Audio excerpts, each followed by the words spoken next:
What's going on, y'all? It's Pastor John speaking. And it's Dr. Keith. And so we want to talk about a topic that's not really popular, but it is very common. And so the difficulties in parenting a child who is nonverbal in the road to becoming verbal. And I think one of the things that's not expressed is how worried a parent is that their child will never become verbal. It's a real concern because of the world that we live in and how much communication can play a major part in their development, not just, as an adult or as a human, but socially and as far as it pertains to their, success in life, things of that nature. Just every day-to-day living, or day-to-day living rather, just there's so many things that are affected. And so all of those things come into your mind as a parent when, you're dealing with a nonverbal child, no matter how old they are when going through that process.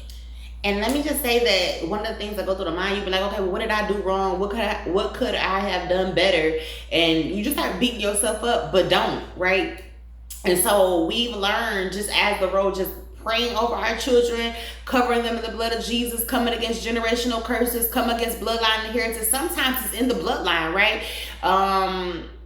Just siblings that took a long time to read, or siblings who struggled in school, siblings who didn't, school just wasn't their forte. Just looking at it, it shows up in your children. Because you're not just having children just for you, you're having children for the bloodline.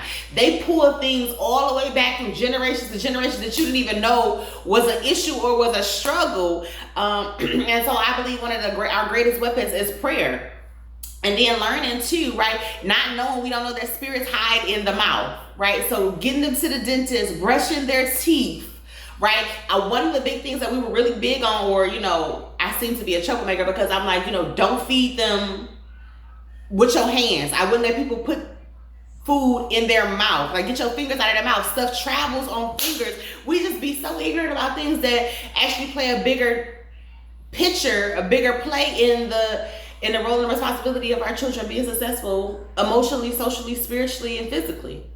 Absolutely. And so what we would want to promote is to focus on finding a strategy, focus on, like we said, praying about what it is you could do with your child, or what it is you could show your child or expose your child to, that will help them develop their speech, develop their conversation, and continue to grow verbally as children, as humans, and eventually as adults. And don't let them diagnose the baby before time.